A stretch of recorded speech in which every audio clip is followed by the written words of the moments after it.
حزبیہ میں لکھتے ہیں کہ اس طرح رونا جو کہ رافضیوں کا طریقہ ہے، اس طریقے پر رونا جائز ہے۔ اب میں آپ کو لاتا ہوں اس پوائنٹ پر کہ جہاں میں آپ کو لے کے جانا چاہتا ہوں۔ حضرت امام حسین کا مقام کیا ہے؟ فرمایا الحسن والحسین سیدا شباب اہل الجنہ۔ سبحان اللہ۔ حسن حسین جنتی جوانوں کے سردار ہیں۔ کیا ہیں؟ جنتی جوانوں کے سردار۔ اچھا اگر یہ شہید نہ ہوتے تو پھر بھی سردار ہوتے کہ نہیں ہوتے؟ آپ نے کسی حدیث میں سنا پڑھا کہ حضور نے کہا کہ یہ شہید ہوں گے تو جنتی جوانوں کے سردار ہیں؟ نہ، حضور نے فرمایا حسن بھی حسین بھی یہ میری خوشبو ہے۔ سبحان اللہ۔ الحسن منی وانا من الحسن، حسن مجھ سے ہے اور میں حسن سے ہوں۔ سبحان اللہ۔ الحسین منی وانا من الحسین، حسین مجھ سے ہے اور میں حسین سے ہوں۔ ہمارے علماء نے تو یہ مسئلہ بیان کیا کہ جو رسول اللہ نے اللہ سے خواہش کی کہ میں شہید ہونا چاہتا ہوں، اللہ نے کہا محبوب تو میرا محبوب ہے، میں کائنات کا مالک ہوں، خالق ہوں، رازق ہوں، اور میرا محبوب کوئی اس پر غالب آ جائے، شہید کب ہوتا بندہ جب کوئی دوسرا اس پر غالب آ جائے، اس کے اوپر چڑھ جائے، اس کی گردن کاٹ دے، اس کو قتل کر دے، تو وہ بظاہر مقتول ہے، بظاہر مغلوب ہے، قاتل غالب ہے۔ قاتل کیا ہے؟ غالب ہے۔ قاتل غالب ہے۔ قاتل جو ہے وہ بظاہر دنیا کے اعتبار سے ذرا روب دبدبے والا ہو گیا، کس نے قتل کیا؟ یہ اس نے اتنے بندے مارے۔ اللہ نے کہا محبوب مجھے یہ پسند نہیں کہ میرا محبوب مغلوب ہو اور کوئی اس پر غالب آ جائے، میں تو محبوب تیرے بارے میں یہ خیال رکھتا ہوں، تیرے بارے میں قرآن میں میرا فرمان کیا ہے؟ هو الذی ارسل رسولہ بالہدی ودین الحق لیظہرہ علی الدین کلہ وکفی باللہ شہیدا۔ فرمایا اللہ وہ ہے جس نے آپ کو وہ دین دے کر بھیجا تاکہ وہ دین سارے ادیان پر غالب آ جائے۔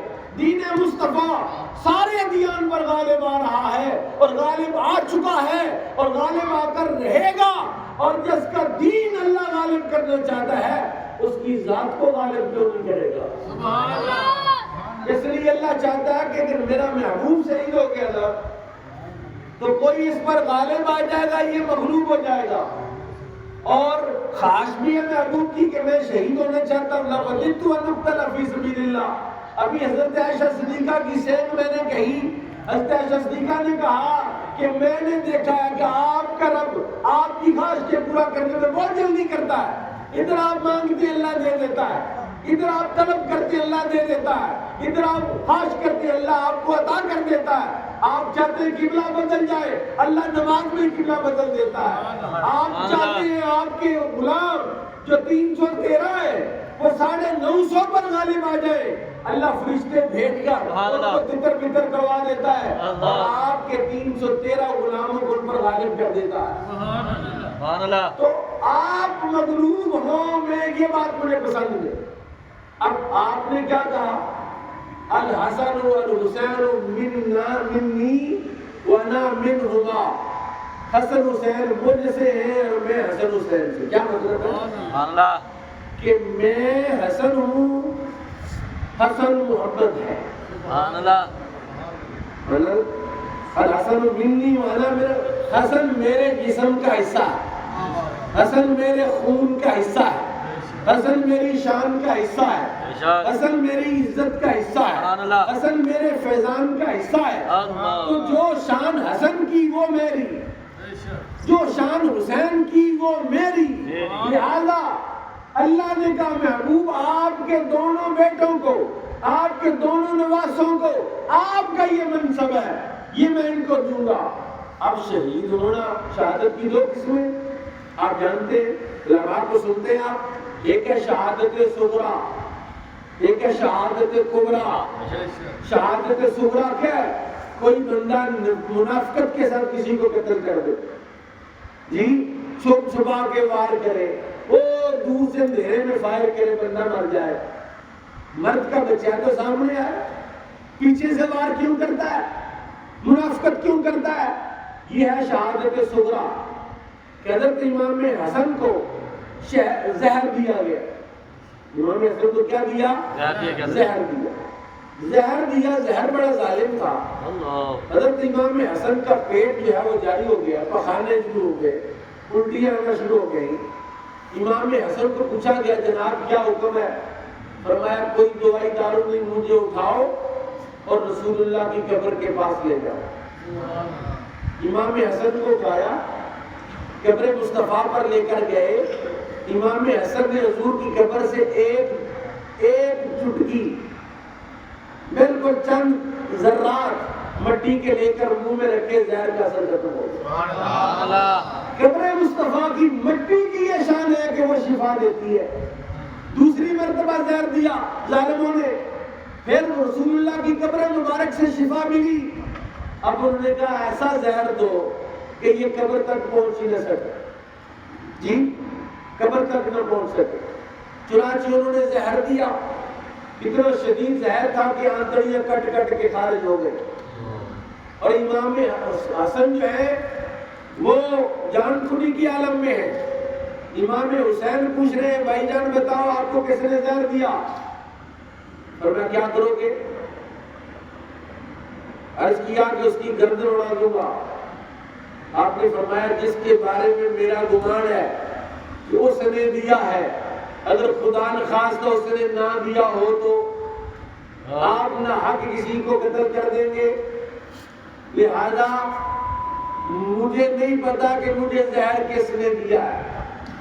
تعجب کی بات ہے, حیرانگی کی بات ہے کہ جو شہید ہوا, جس کو زہر دیا گیا, اس کو تو نہیں پتا کہ کس نے زہر دیا, تو 1400 سال کے بعد ان ظالموں کو پتا ہے کہ زہر ان کی بیوی نے دیا. تو ایک بیوی, اور پھر بیوی امام حسن کی.